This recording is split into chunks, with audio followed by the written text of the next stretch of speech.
Ես այժմ սիրով բեմահարթակ եմ հրավիրում Հայաստանի Հանրապետության նախագահ Վահագն Խաչատուրյանին։ Խնդրեմ, պարոն Խաչատուրյան։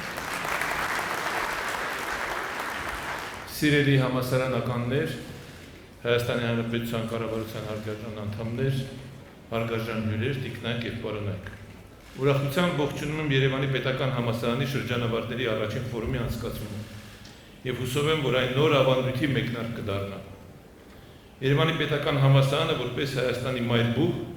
տարիներ շարունակ եղել է մնում է մեր գիտական ու մտավոր ներուժի առանցքային հենասյուներից մեկը։ Այստեղ ձևավորվում են ինչպես բազմաթիվ մասնագետներ, այնպես էլ ակտիվ ու պատասխանատու անհատներ, ովքեր հաճախ առաջնորդում են մեր պետության զարգացումը։ Այսօր մեր հասարակության եւ պետության առջև ծառացած են մի շարք խորքային մարտահրավերներ, թե անվտանգային, թե տնտեսական, թե մշակութային ու բարոյահոգեբանական ոլորտներում։ Այս բոլոր խնդիրների երկարաժամկետ եւ հիմնարար լուծումը հնարավոր է միայն կրթված քննադատական մտածողության, մասնագիտական ու քաղաքացիական պատասխանատվության եւ գիտելիքի նկատմամբ բարձր գնահատական ունեցող հասարակության միջոցով։ Հենց այդտեղ է համալսարանի եւ համալսարանական համայնքի դերը, որպես գիտության, գիտելիքի եւ առաջադեմ գաղափարների դարձած։ Ժամանակակից աշխարհում, երբ տեխնոլոգիական առաջընթացն օրեցօր փոխում է մարդկային գործունեության բոլոր ոլորտները, գիտությունը դառնում է պետության կենսունակության, մրցունակության եւ ինքնիշխանության երաշխիքներից մեկը։ Այս ֆորումը բացառիկ հնարավորություն է վերարժևորելու համալսարանական կապերը, ամրապնդելու շրջանավարտների համախմբվածությունը եւ ստեղծելու միասնական գիտակրթական հարթակ, որն ունակ կլինի արձագանքել ժամանակի պահանջներին ու մեր երկրի կարիքներին։ Համոզված եմ, որ այս նախաձեռնությունը կծառայի իբրև ամուր հենք գիտական եւ կրթական համագործակցության նոր ուղիներ ձևավորելու, փորձի փոխանակման նոր հնարավորություններ փորձարկելու համար, ոչ միայն ազգային, այլ միջազգային հարթակներում։ Ֆորումի հարգելի մասնակիցներ, առաջիկա օրերին մաղթում եմ ձեզ արդյունավետ աշխատանք եւ բովանդակալից քննարկումներ, հանուն գիտության եւ հանուն մեր պետության զարգացման։ Մեկ անգամ եւս շնորհակալություն հրավերի համար, հարգարժան ռեկտոր, եւ նաեւ շնորհակալ եմ, որ ինձ այսպիսի հնարավորություն եք տվել, այս ինձ համար շատ պատկառելի եւ շատ հարգալի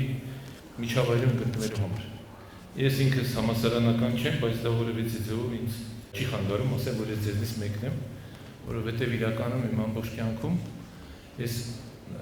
միջև հիմա իհարկե բարձ է գնահատել եմ կրթությունը, գիտելիքը, նախաձեռնող մարդուն, նախաձեռնությունները եւ այդ առումով վստահ եմ այստեղ հավաքված մարդիկ էլ նույն մտածողության, նույն գաղափարներ կրողներն եւ այդ պատճառով միասին հավաքվել ենք այստեղ։ Ես մեկ անգամ ես ողջունելով այս նախաձեռնությունը ուղղակի ակնկալում եմ կամ սպասում եմ, որ նման հավաքները ոչ թե միայն կլինեն որպես հավաքներ, այդպեսին,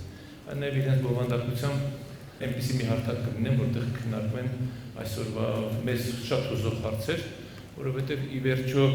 ինչա ցույց տալիս կյանքը ցույց է տալիս, որ եթե մենք չենք անդրադառնում են հիմնախնդիրներին, որոնք մեր առջև այսօր կանգնած են, հետո այդ խնդիրները պարտադրում են պարզապես։ Եթե մենք չենք կարողանում կանխատեսել կամ գոնե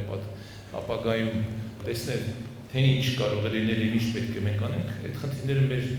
առջև կանգնում են ավելի շուտ եւ մենք հետո սկսում ենք առանց երկար մտածելու կամ նույնիսկ առանց քննարկելու փորձել այդ խնդիրները լուծել եւ արդյունքում դա բան չի ստացվում։ Ես ձեզ կարող եմ նավագույն օրինակը բերել մեր պաշտպանության եւ անվտանգության հետ կապված խնդիրներին, որովհետեւ այն ինչ որ տեղի ունեցավ մեր հետ 2020 թվականին, դա պետք է տեղի չունենար, որովհետեւ դա տեսանելի է 2003 թվականից սկսած, երբ որ սկսվեց սպառազինության մրցավազք եւ Ադրբեջանի ներդրումները այս բնակավարում հավասարային արդեն մեր բյուջեի։ Իսկ մենք շարունակական ձևով չգիտեմ ինչի ենք սպասում եւ վարում ենք այնպիսի մի քաղաքականություն, որը կոչվում է ըստ Վարդան Օսկանյանի ձևակերպման 1000 տարի էլ անցնի, մենք այսպես փակված վիճակում, շրջափակված վիճակում կարող ենք ապրել։ Եվ մենք այստեղ մեր մեղավորություն ունենք, այս ծերերի միասին, որ չկարողացանք դրա հակառակ տեսակետը ներկայացնել, որը նշանակում էր, որ իրատես պետք է լիներ եւ իրատեսության շրջանակներից ելնելով պետք էր ամեն ինչ անել, որպեսզի այդ սպառազինության մրցավազքի մեջ կամ ռեսուրսներ ներգրավել, կամ եթե մենք այդ ռեսուրսները չունենք, ուրեմն պետք է անցնել դիվանագիտական ճանապարհով հարցի առանց լուծմանը։ Ինչու ես սրան անդրադարձա։ Մենք հիմա հարցեր կան, որոնք փորձում ենք այլ կերպ լուծել, այսինքն սպասելով, կամ խնդիրները միջև վերջ ձևակերպելով եւ այդ խնդիրներին չանդրադառնալով։ Եվ այդ առումով, երբ որ ես թեմայի շրջանակներում մարտահրավերների մասին եմ խոսում, մարտահրավերների անդրադառնամ, ես տարանջատեցի երկու մարտահրավերներ, արտաքին եւ ներքին։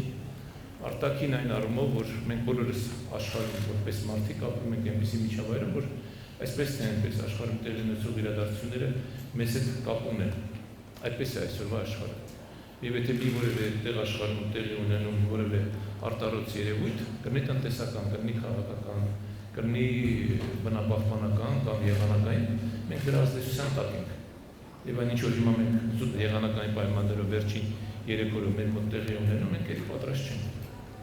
Պատրաստ չենք, որովհետև մեր ինստիտուտները ընդհանրապես նման կանխատեսումներ չեն ուզում անեն կամ նման կանխատեսումների դեպքում մտածում են դե ասում են, էլի կարող է չլինի, չէ։ Պարզվում է, որ ամեն ինչ հնարավոր է կանխատեսել, ամեն ինչ հնարավոր է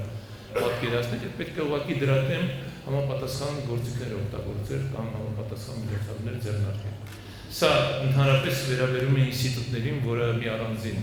խնդիր է մեր պետության առջև կանգնած որպես ներքին։ Արտաքին մարտահրավերներից ես նաև հաշվի առնելով միջազգային տարբեր միջոցառումների իմ ներկայությունը, նաև տարբեր միջազգային կազմակերպությունների հաշվետվությունը կարող եմ այսպես մարտահրավեր, որներ արտաքին, որը մեզ հետ անմիջապես առնչություն ունի, դա առաջինը պատերազմներն են։ Ցավոք սրտի 21-րդ դարի այսօրվա օրերին մենք չենք կարողանում խուսափել եւ ականատես ենք, որ այդ պատերազմները ոչ թե վերջանում են, այլ ընդհակառակը։ Նոր պատերազմներ են, օջախներ կան եւ մարդիկ հարցերը լուծելու ոչ լավագույն ճանապարհն են ընտրում, իսկ ցանկացած պատերազմ իր հետ խնդիրները բոլորի համար։ Եվ մենք հիմա բոլորս անհամբերությամբ ասենք սպասում ենք, թե ինչպես կավարտվի ռուս-ուկրաինական հակամարտությունը։ Բոլորս անհամբեր սպասում ենք, թե Հնդկաստան, Պակիստան այդ հակամարտությունը ինչպեսի լուծում կստանա։ Մենք բոլորս ի վերջո անհամբերությամբ սպասում ենք, թե մենք վերջը երբ ենք վերջակետ լինելու մեր Ադրբեջանի այս կիսապատերազմական կամ պատերազմական իրավիճակին։ Հաջորդ խնդիրը որպես համաշխարհային խնդիր այսօր ապատեղեկատվության հարցն է։ Պատկերացրեք, որ դա է 10-երի համաշխարհային խնդիրների շարքում, որովհետև հենց այդ ապատեղեկատվության հետ կապված տարբեր իրավիճակներ են առաջանում, ելի մեր կյանքի բոլոր բնագավառներում, տնտեսական, քաղաքական, ելի բարոյահոգեբանական եւ այդ ապատեղեկատվության հետ կապված է մենք պետք է կարողանանք ելի համապատասխան մասնակցություն ունենալ դրա դեմ առնելու։ Իհարկե արհեստական բանականություն, որի արդեն մենք դրա մեջ ապրում ենք եւ կողք կանգնել եւ չտեսնել դա կամ չփորձել դրա մասնակից դառնալ, դա հարցի լուծում չի։ Մենք ուղղակի իրավունք չունենք այս ամեն ինչից հետո։ Ես վստահության վերականգնում եւ կայունության վերականգնում սա է միջազգային արտաքին որպես մարտահրավեր պետք է դիտարկել, որովհետեւ ինչ է պակասում։ Դա վերաբերում է ոչ միայն մեզ աշխարհում, ընդհանրապես պետական ինստիտուտների նկատմամբ վստահության պակաս կա։ Դա տարբեր գործոններով պայմանավորված, էլի արժեքային համակարգի որոշակի ճգնաժամերով, կոնկրետ խոսքը վերաբերում է ժողովրդավարական արժեքներին, որտեղ իրականում ժողովրդավարությունը հիմա ճգնաժամային իրավիճակում է գտնվում, եւ մենք որպես մարդիկ, որպես պետություն, ով ժողովրդավարական արժեքներ կրող գաղափարախոսական այդ արժեքները կրող է հանդիսանում, ինքը չի կարող լինի մասնակից չլինի։ Մենք պետք է կարողանանք հաղթահարել այս ճգնաժամը եւ աշխարհին մեկ անգամ եւս ցույց տնել, որ մարդկային զարգացումը պայմանավորված է միայն ժողովրդավարությամբ։ Եվ այն հաջողությունները ճակերտավոր, որ կան ոչ ժողովրդավարական համակարգերի դեպքում, դրանք շատ ժամանակավոր են եւ ի վերջո կյանքը ցույց է տալիս, որ դրանք ապագա չունեն։ Բայց մենք այս ճգնաժամի մեջ ենք եւ մենք պետք է կարողանանք նաեւ այդ ճգնաժամի հաղթահարման հետ կապված մեր ներդրումը ունենալ։ Եվ իհարկե այսպես են ձևակերպում մոլորակի պաշտպանություն։ Դա եւ կլիմա է եւ էկոլոգիա է եւ ամեն ինչ է ինչու մեջ որ մենք ապրում ենք, այդտեղ նաեւ պատերազմական վտանգները, որտեվ նաեւ արհեստական բանականություն է ստվում։ Սա է մի մարտահրավեր, որից մենք չենք կարող զերծ մնալ։ Ներքին մարտահրավերների առումով, որովհետեւ դա բնորոշ է տվյալներում միայն Հայաստանին, ասենք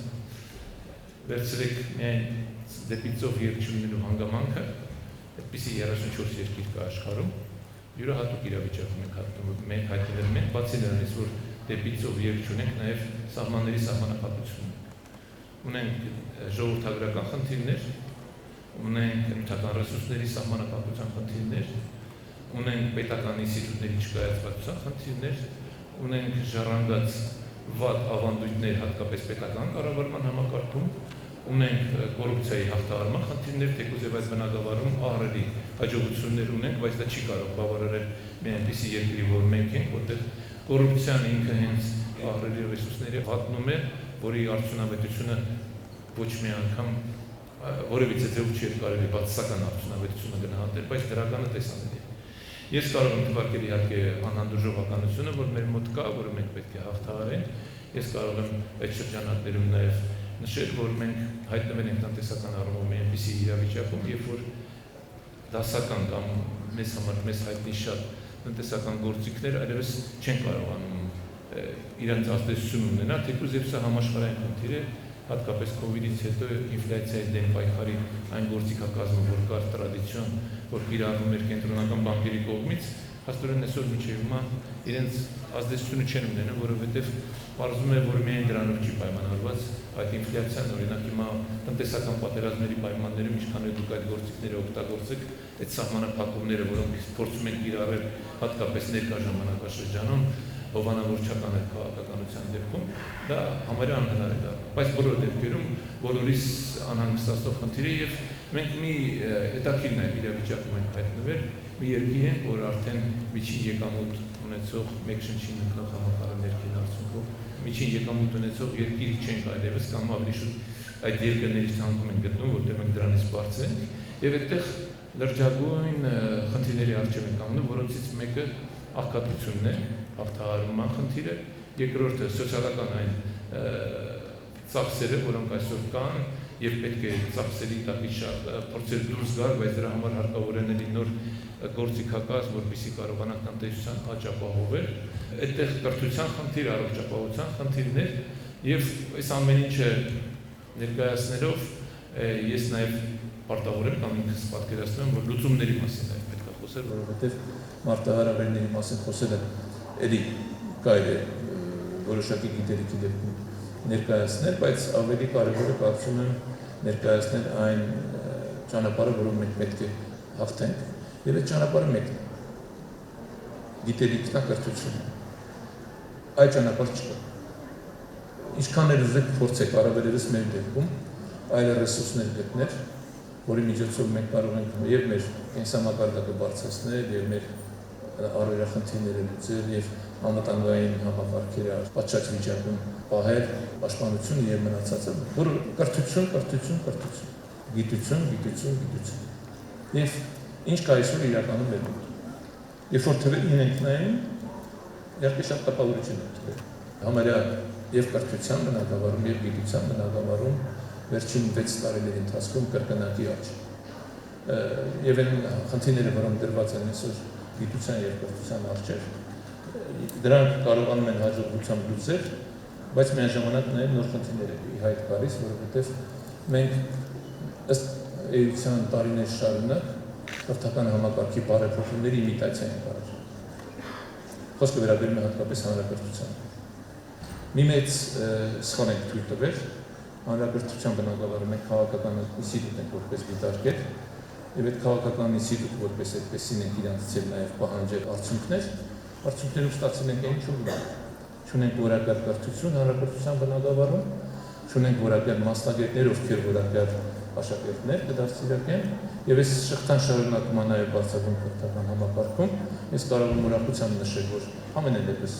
այն համալսարանը, որի կառավարման խորհրդի նախագահն եմ ես պետական տնտեսականը եւ այն համալսարանը, որտեղ ես գտնվում եմ, եւ կարող եմ էլի թվարկել որոշ համալսարաններ, որտեղ իրականում արդեն շեշտադրում են լիվայրության կրթություն եւ գիտություն։ Քաղաքական գործոնը, քաղաքական ազդեցությունը, կարծում եմ այստեղ նստածները, ովքեր այսօրվա համալսարանում ուսանող են կամ դասախոս են, կարող են դա գնահատել։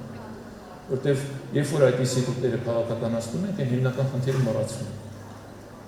Եվ առանձնակի ուշադրությունը հենց կայանում է նրանում, որ ֆինանսավորումը ոչ միայն ինքնանպատակ է ֆինանսավորումը, շատ նպատակային։ Ավելին ասեմ ես, քանի որ ես բարձր տեխնոլոգիական արդյունաբերության նախարար որպես նաև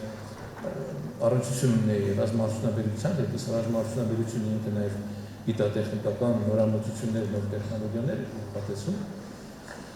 կան այդ բնակավարում մինչև հիմա հատկացվող գումարները չեն կարողանում իրացնել։ Ասենք մոտորապես 5 միլիարդ դրամի տարեկան գումարներ են հատկացում, մոտ 1.2 միլիարդ մաքսիմում, եթե մենք կարողանում ենք այդ գումարները օգտագործել։ Մենք ունենք գաղափարի մտքի պակաս։ Շատերը կլսեք հեռուստացով կդիտեք կամ այլ հնարավորություններով մարդիկ ներկայանում, որ մենք ունենք այսպիսի գաղափար, սա ենք ուզում անենք, սա ենք ուզում անենք, բոլորը ողջունելի են։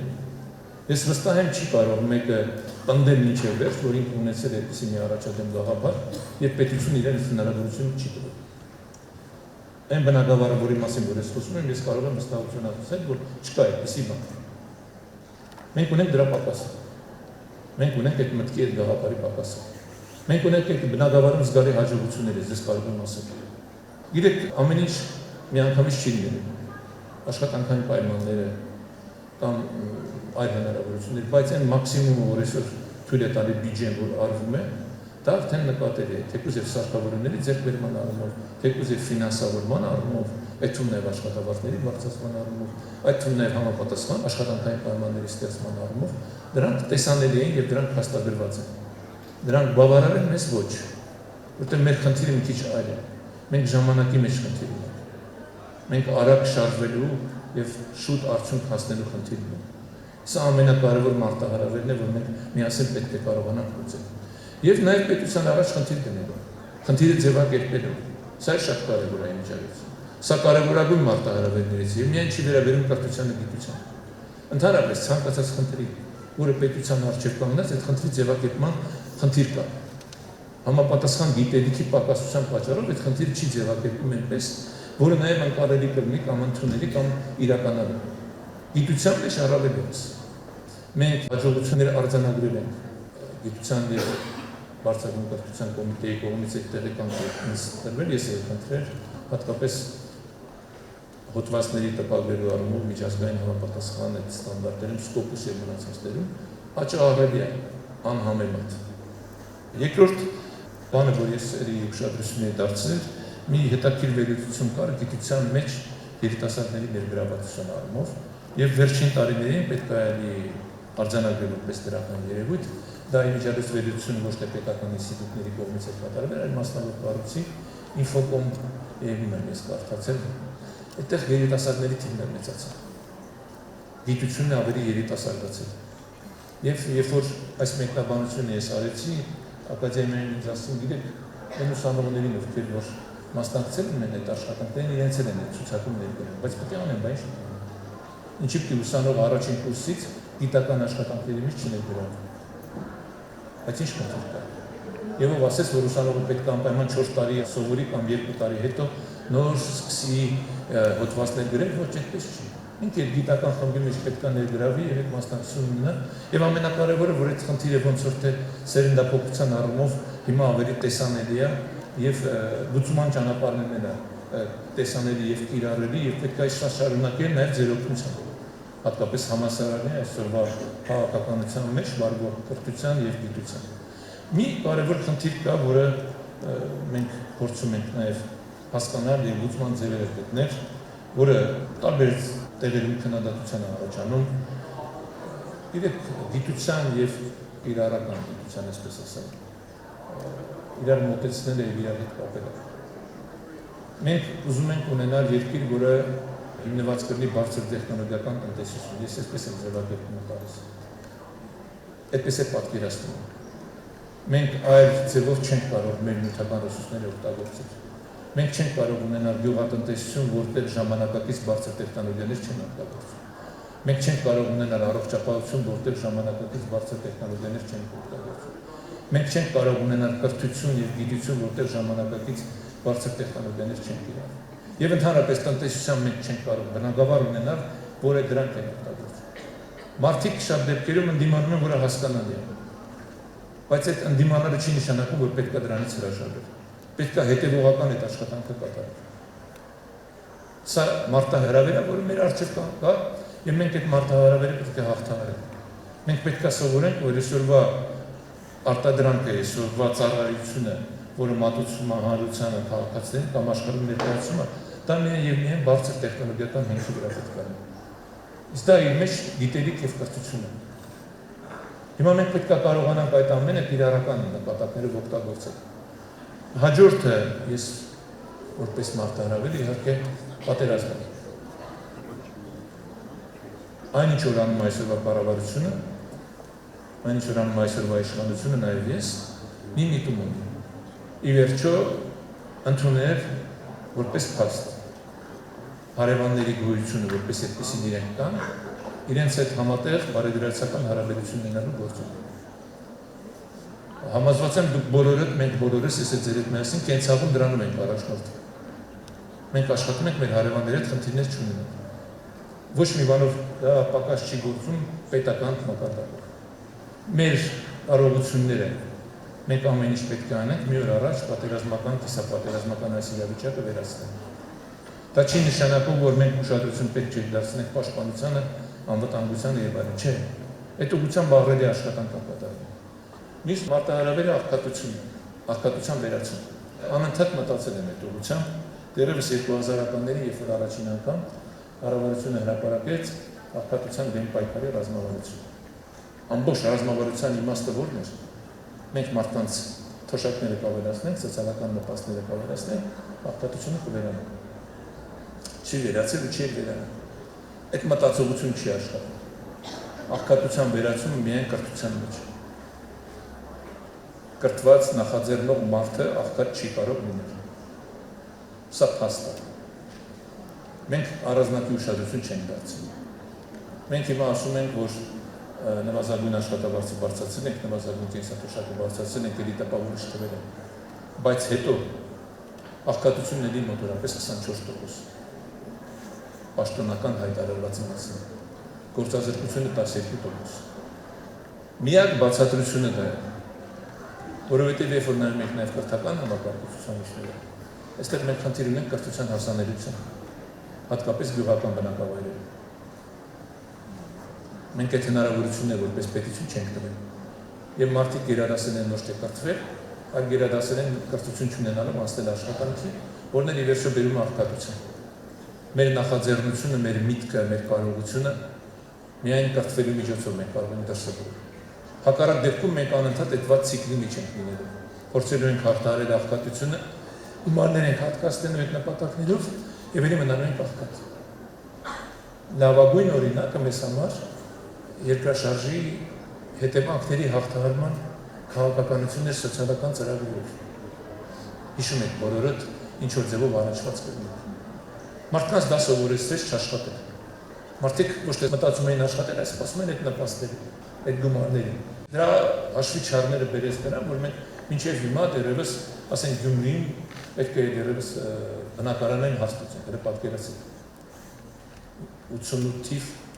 2025 թիվ։ Սա այն մարտահրավերներից է, որը էական նշանակություն ունի մեզ համար եւ մենք պետք է կարողանանք սրա դեմն առնել։ Մյուսը ժողովրդագրական վիճակը։ Ցավոք սրտի մենք ծերացող ժողովուրդ ենք։ Մեր մոտ ծերերի տոկոսային բաժինը գնալով աճում է եւ մենք խնդիր ունենք եւ այդ խնդիրը ամեն տարի նոր ձևով է մեր առջեւ կանգնում։ Մենք այդ խնդիրը պետք է կարողանանք լուծել կամ